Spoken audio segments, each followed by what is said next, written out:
¿Cómo están? Esperamos que estén muy contentos y cómodos para ver este programa de UPL 360. Hoy presentándoles Introducción al Antiguo Testamento en su lección 5, a los libros históricos o los profetas anteriores. Y para desarrollar el tema tenemos al doctor Raúl Saldívar y al profesor César Gómez. Es un gusto, gracias. Placer, sí. Entramos en materia. ¿Qué son los profetas anteriores?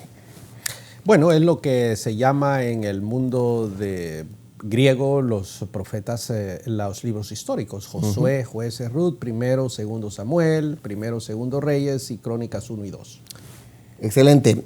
Entrando al libro de Josué, este es un libro, se le llama que es un libro de victoria, ¿verdad? ¿Por qué? ¿Qué trata el libro de Josué? Bueno, el libro de Josué básicamente trata el tema de la conquista. La conquista de la tierra prometida por parte, obviamente el pueblo de Israel conquista la tierra a través del personaje de Josué. Muy bien, una de las historias más emblemáticas de este libro es la conquista de Jericó, los muros y todo este asunto. El libro se divide en dos partes. En dos partes, sí. La primera parte del libro de Josué tiene que ver con todo el tema de la conquista. Y la segunda parte del libro tiene que ver con la distribución. Repartición de la tierra. Exactamente, ¿verdad? Entonces, con el tema de la conquista, nosotros vamos a ver las estrategias militares que Josué utilizó para destruir a los diferentes reyes. Y ahí surge un problema teológico que me gustaría que lo tratáramos, César. Es la aniquilación del ser humano, porque Dios ordenó, un Dios de amor, un Dios santo, un Dios que ama al hombre, mandó a aniquilar, a barrer, a destruir mujeres embarazadas, niños recién nacidos, ancianos, literalmente. ¿Cómo explicamos eso? La palabra es exterminación. Joseph Mengele se quedaría atrás. Joseph Mengele era el nazi que se le llamó el ángel de la muerte. El ángel de la muerte. Bueno, si nosotros tratamos de reconciliar estos hechos históricos con los, vamos a utilizar con los valores de la sociedad actual, es irreconciliable el asunto. Los derechos humanos condenarían Exactamente, eso. Condenarían eso. Genocidio. Y precisamente, si vamos a ser honestos, muchos de los estudiosos y académicos y defensores de los derechos humanos, etcétera, etcétera, condenan, ¿cierto?, a Dios precisamente por este tipo de situaciones en el Antiguo Testamento. Pero tenemos que entender que la sociedad del Antiguo Testamento es una sociedad completamente diferente a la actual. No lo podemos, es un asunto anacrónico. Desde la plataforma nuestra. No, es un asunto anacrónico totalmente. Y pongámoslo de otra manera, Melvin, pongámoslo de otra manera.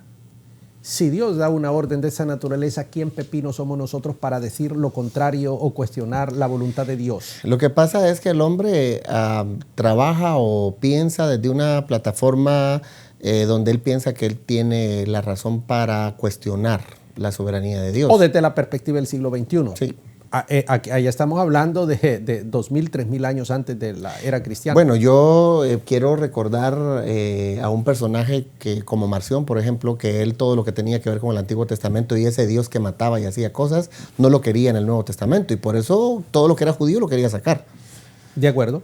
Bueno, pues entonces en la primera parte de Josué encontramos todas las estrategias militares. Josué era un militar. Pero a ver, doctor, dejemos claro eso, era un militar, un estratega militar. Absoluto. Pero ahí quería yo al principio decir que esto de que se cayeron los muros de Jericó, hay muchos han cuestionado la historia de los muros.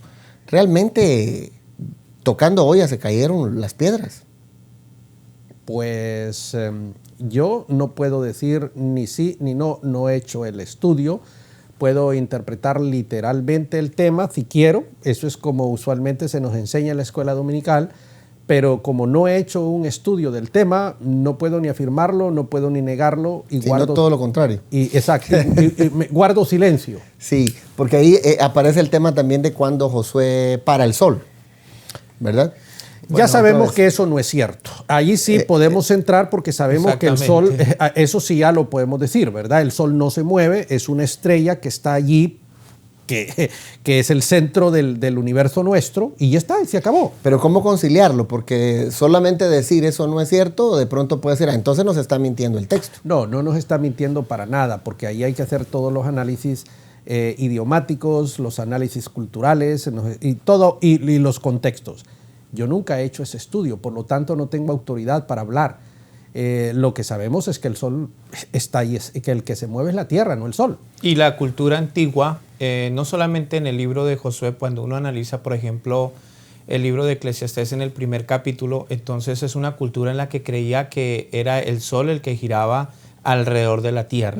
Es lo correcto, lo que tengo que corregir lo que estaba diciendo. Es la tierra la que gira alrededor del Exactamente. Así es. sol. Y el sol está en el centro de este sistema interplanetario.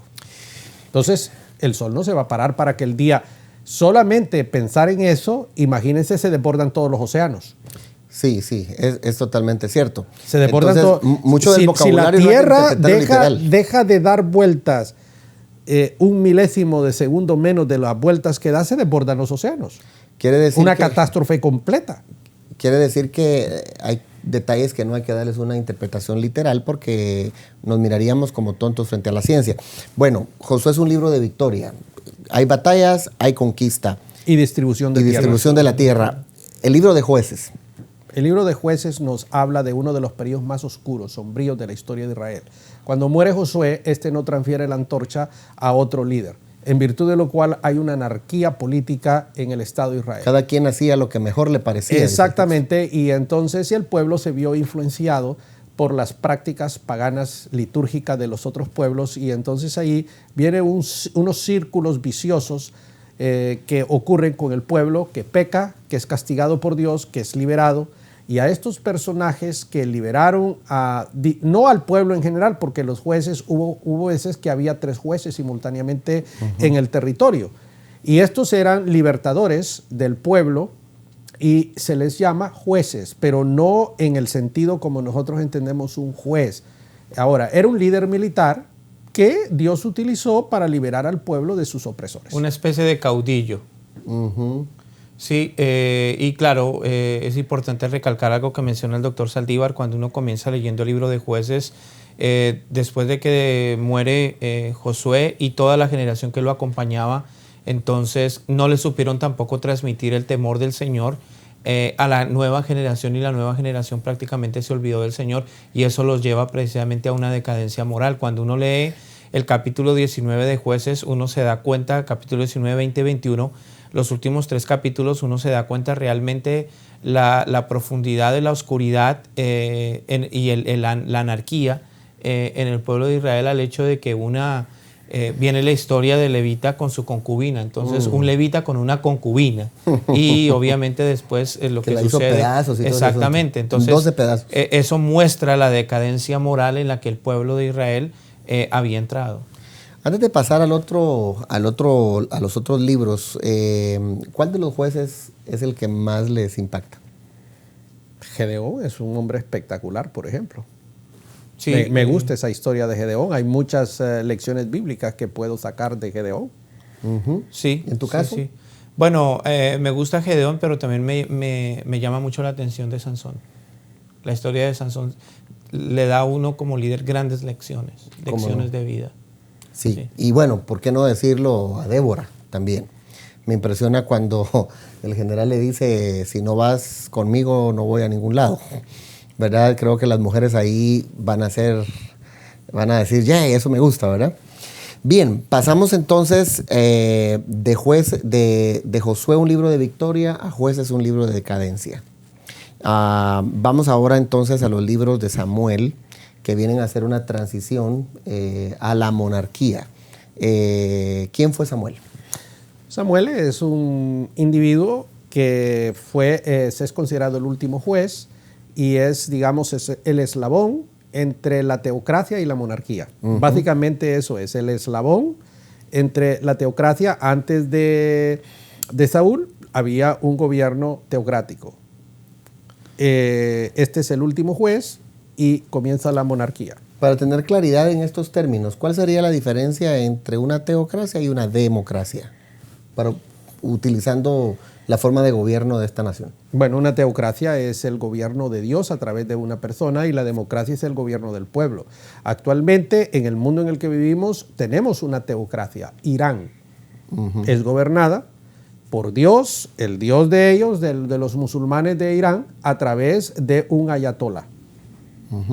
Ellos tienen un presidente, pero el presidente está sujeto al líder espiritual. Es una teocracia.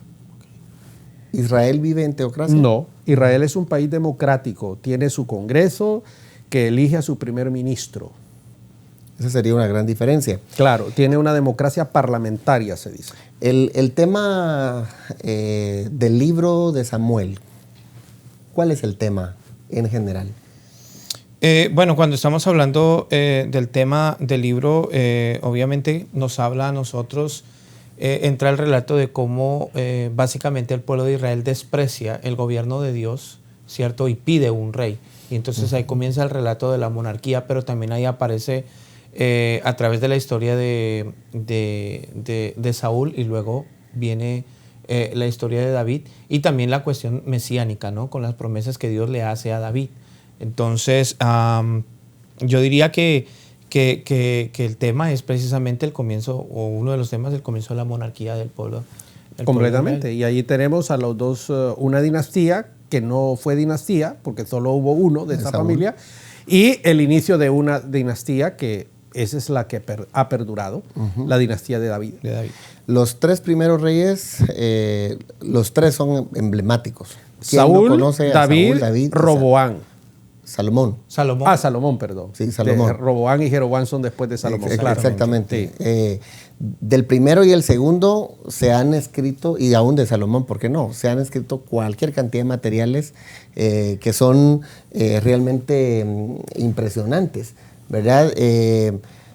Y una de las historias de Saúl con la divina de Endor es algo que siempre surge y sale a la palestra cuando se habla de este emblemático personaje. Tal vez esta ocasión no será el tiempo de ampliarlo, pero vale mucho la pena. Hay muchísimos episodios en la vida de estos tres reyes que no podemos ahondar porque este es un curso introductorio nada más. Exactamente, que vamos a tocar mucho más adelante. Para la segunda parte de este programa vamos a hablar acerca del libro de los reyes. Pero recapitulando, tenemos entonces en los profetas anteriores, en estos primeros tres hemos hablado de Josué, que lo vamos a analizar como un libro de victoria. Jueces es un libro de decadencia del pueblo, y Samuel, primer y segundo Samuel, como la transición de la teocracia hacia la monarquía. Cuando volvamos de la pausa, hablaremos entonces de los libros de los reyes. Siga con nosotros, este es UPL 360.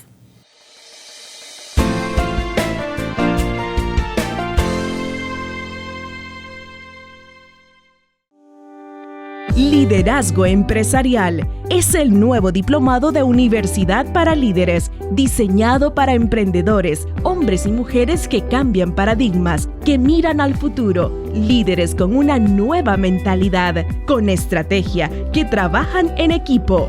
Si tú eres esa persona, debes inscribirte ya en el Diplomado en Liderazgo Empresarial, el diplomado que potenciará tu vocación. Para más información, escríbenos a información@universidadparalíderes.com o llámanos al 904-415-3464.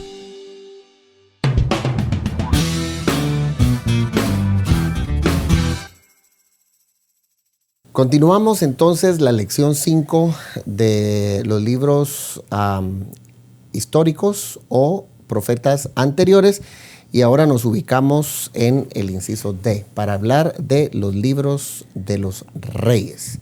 Mucho que decir ahí, mis hermanos. Originalmente fue un solo libro, igual que los de Samuel. Fue el libro de Samuel, el libro de Reyes. Posteriormente fueron divididos, libro 1, libro 2. Entonces, básicamente termina con David y comienza con Salomón, ¿verdad? El hijo de la mujer con la que este hombre comete adulterio. Ahí hay unas telas que cortar con ese asunto, ¿verdad? Muchos detalles que decir. Hay muchos detalles que decir, pero que no tenemos tiempo para meternos, porque el hombre al final se salió con la suya. ¿verdad? Y quien literalmente. Literalmente se salió con la suya y terminó gobernando el hijo de la mujer adúltera, Betsabé, Salomón. Salomón, un hombre también que tenía en su gen esas cuestiones del irrespeto a los pactos y a una serie de cosas, y por eso el hombre terminó mal sus días. Sí, se le considera el hombre más sabio, pero esas son palabras, ¿verdad? Porque Albert Einstein seguro que fue 10 veces más sabio que Salomón, seamos realistas, ¿verdad? Solo que esos son díceres, ¿verdad? El hombre sí fue sabio, que da partida al niño en dos y entonces, claro, y muestra su sabiduría. De hecho, él dice que él quiere sabiduría para gobernar, y creo que como gobernador hizo un gran trabajo. Y también le embarró. Sí, claro. Porque el hombre termina mal. Y tan mal el hombre hizo las cosas que al que no más muere él, el reino se divide. Con el hijo, sí. Exactamente, ¿verdad? Él sentó las bases para la división del reino. El hijo fue parte de la situación. Pero bueno, hablando de este hombre, sí, fue muy rico, tuvo el respeto. El episodio de la reina de Sabá muestra de que era un hombre que tenía una reputación y una fama. Y entonces el libro de Reyes comienza con este relato de este personaje histórico, que es el tercer rey de la monarquía, ya de la dinastía de David, etc. A ver, algunas personas pueden hasta escandalizarse al escuchar tal cosa como que Salomón no fue tan bueno, porque lo que generalmente se nos ha dicho de Salomón es que antes ni después ha habido un hombre tan sabio. Luego ahora escuchar que hizo muchos errores y todo esto. ¿En qué manera necesitamos hacer una redefinición del concepto o de las ideas de estos reyes para no idealizar personas? Porque a veces se idealizan demasiado y alguien puede decepcionarse cuando oye un asunto más claro. Bueno, es sencillo, es leer la Biblia correctamente. ¿Leerla o estudiarla? Estudiarla. ¿Se ha estudiado incorrectamente? Bueno, es que se ha leído la Biblia, no se ha estudiado, no se ha escudriñado, y ahí está el problema. Porque es que esto no es un invento, la misma Biblia dice todas las picardías del hombre. Sí, el solo hecho de que, por ejemplo, entendamos que en la antigüedad la paz de la cual gozó el reino de Salomón radica en los pactos que él hizo con otros gobernantes, y muchos de los pactos que se hacían a través de matrimonios. Ahí está el detalle. Y perdón la palabra que voy a utilizar, una de las estupideces que este hombre sabio hace es unirse en un pacto con una mujer pagana, que iba a introducir una religión pagana, que iba a mancillar el nombre de Dios. Eso no es de un sabio. Hablemos bien el asunto. Y esto le provocó la decadencia a él y al reino. Entonces, esa es la verdad. Y la misma Biblia, el mismo texto nos dice que inclinaron su corazón hacia la idolatría. Exactamente. Y mancillaron el nombre de Dios. Que se ha levantado mucho las historias bonitas y positivas de los personajes. De escuela dominical, estimado. Pero no se ha tomado en cuenta la otra parte. Bueno, ¿cierto?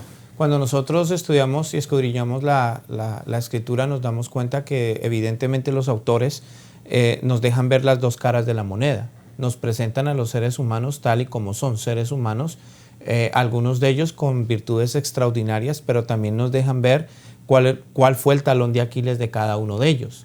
Entonces, y Salomón no fue la excepción, no solamente por la cuestión de los... sí, él permitió que estas mujeres pervirtieran su corazón. ¿Y cómo es posible que un hombre que tuvo esa experiencia con Dios, un hombre que Dios escogió para que construyera el templo, para que hiciera grandes cosas, terminara hincándose y adorando ídolos?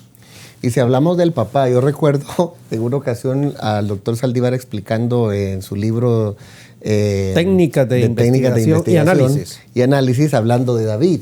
Estoy a la par de un hermano en la fe, y entonces el doctor está explicando todos los errores que comete David.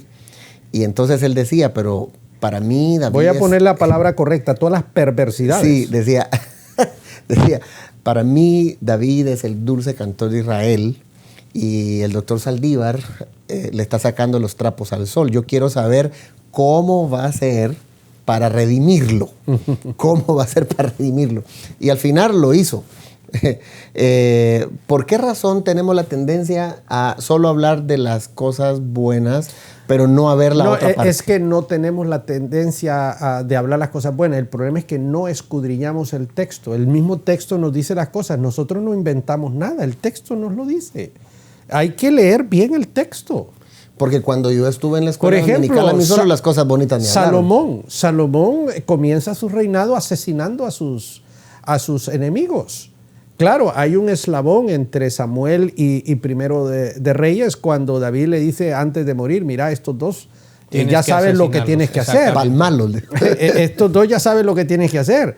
Y el hombre ni corto ni perezoso lo hace porque saben que son enemigos. Él inicia su periodo monárquico, ¿cómo se dice esto? Asesinando a dos de personas que son sus enemigos y que no estaban de acuerdo con su reinado.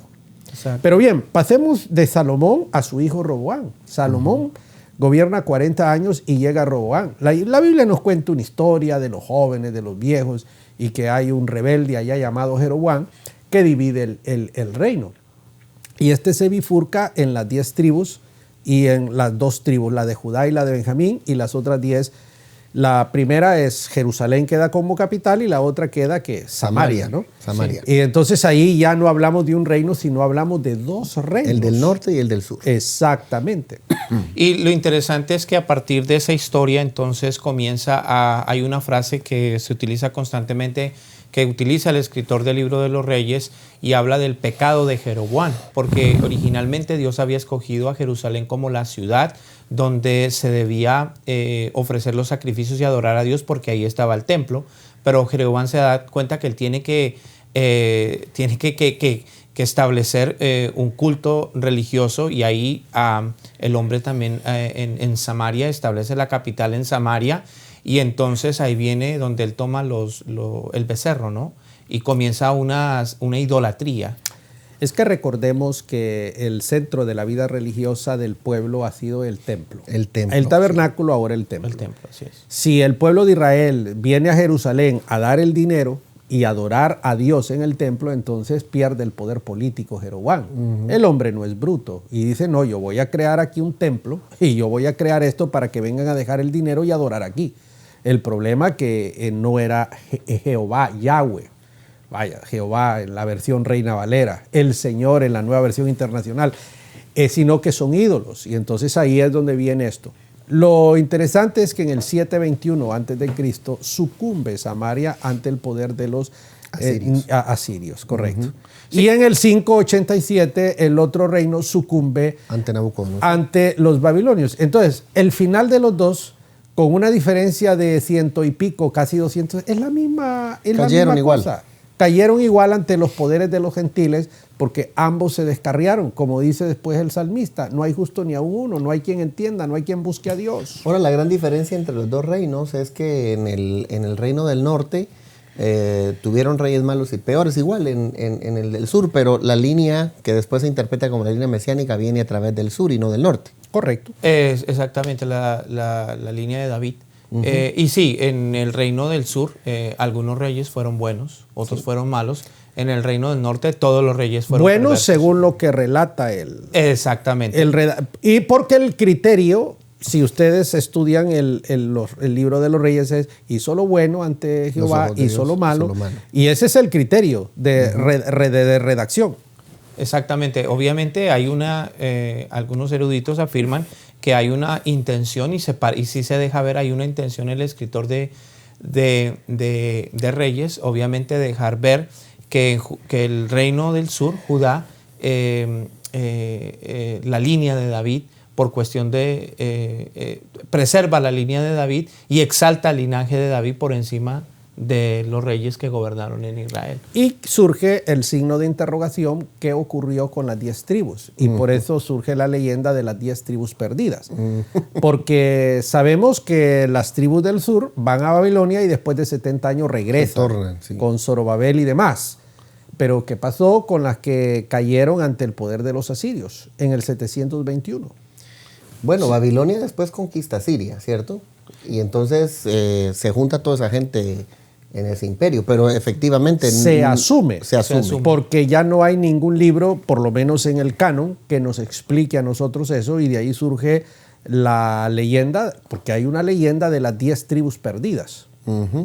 Eso es verdad. Sí, bueno, el texto deja en claro que el rey de Asiria se llevó del reino del norte la aristocracia, la gente intelectual, la gente inteligente, dejó lo más pobre, trajo gente de los reinos que ya había conquistado y los mezcló, y ahí surge lo que se conoce como los samaritanos. También. Exactamente. Pero ya son híbridos. Híbridos, exactamente. ¿Verdad? El pueblo de Israel, el pueblo de Judá, esos sí regresan y se sigue la línea como para exaltar lo que dijimos, la cuestión mesiánica.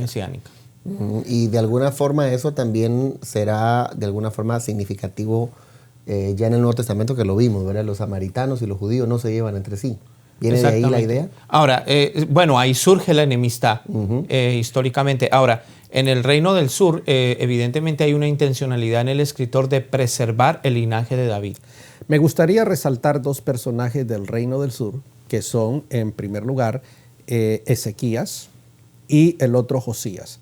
El primero porque este fue un rey que definitivamente demostró su lealtad, su compromiso con Jehová, y Josías porque fue el instrumento que Dios utilizó para una revolución espiritual, etcétera, en el pueblo de Judá. Y por el otro lado, en el norte, quiero resaltar la figura nefasta de Acaz, marido de Jezabel, que llegaron a los grados de perversión más altas. Entonces, la gente que nos está viendo, es importante, yo les digo que estudien estos paralelamente, ¿verdad? Paralelamente los reinos, porque cuando gobernaba uno, gobernaba otro, uno en el norte, otro en el sur. Estudia esto paralelamente y para que se forme un concepto de lo que estaba ocurriendo ahí. Señalé esos 3 reyes a manera de ejemplo. Es imposible en tan poco tiempo hablar de todos, pero señalo 3, uno malo, perverso, superlativo, y otros 2 que sobresalieron por cosas positivas que hicieron. ¿Algo más que quieras agregar? Porque estamos cerrando este programa.